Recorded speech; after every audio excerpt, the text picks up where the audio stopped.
Rabbit shoots the sun. Now, let's travel up from Central America into Northern America. Today, North America contains the countries of Canada and the United States. But back in ancient times, tribes of people roamed all through this big continent. Way up north, where the weather is very cold, ancient North American people hunted and fished to survive.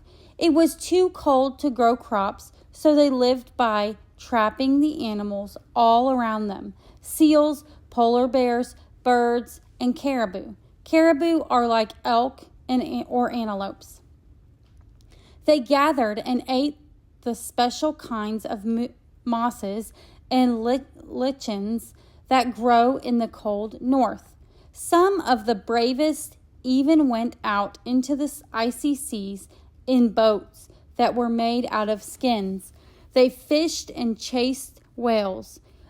A whale could provide enough meat for an entire village, and its blubber or fat made good oil for oil lamps. In the middle of North America, ancient tribes grew corn and wheat. They followed the huge herds of buffalo that roamed around from meadow to meadow. They ate buffalo meat. The tongue was one of their favorite parts. They used buffalo skins for clothes and for blankets and tents, and sharpened the buffalo's horns into knives. Tribes who lived near the oceans and rivers also fished and trapped. The ancient North Americans didn't settle down in one place and own houses. Instead, they lived like nomads. They moved from place to place, eating whatever the land could give them. They didn't make written records or leave great stone buildings behind them. Instead, they left us stories that were passed down from fathers and mothers to children for hundreds and hundreds of years. Many of these stories try to tell and explain something about nature.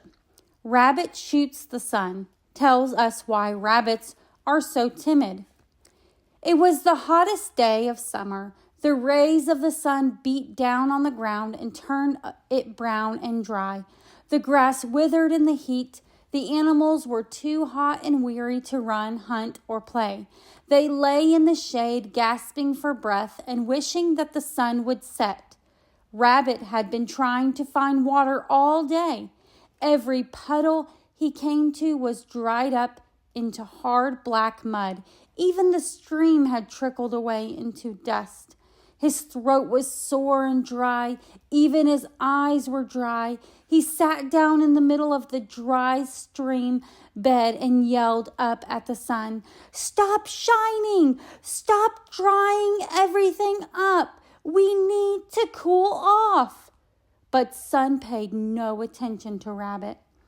He went on shining. The ground kept right on drying up, and Rabbit got hotter and hotter and thirstier and thirstier. "Sun needs to learn a lesson," Rabbit grumbled. "I know what I'll do. I'll take my bow and arrows and go east to the place where the sun comes up every morning. And when Sun puts his head up tomorrow morning, I'll shoot him." Now, in those days, the sun did not rise slowly, coming up over the edge of the world a little at a time. Instead, he jumped up into the sky with a great bound, and Rabbit knew that he could shoot an arrow directly into the middle of the sun. So he grabbed his bow and arrows and lopped off towards the east. As he ran, he sang, "Rabbit, great rabbit, rabbit, enemy of the sun. The sun will learn my strength.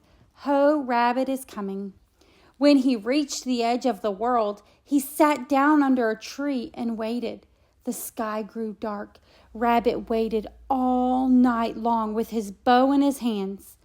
In the morning, Sun sprang up over the edge of the world. He laughed out loud and stood looking around him. At once, Rabbit jumped to his feet and shot an arrow straight into the sun's center.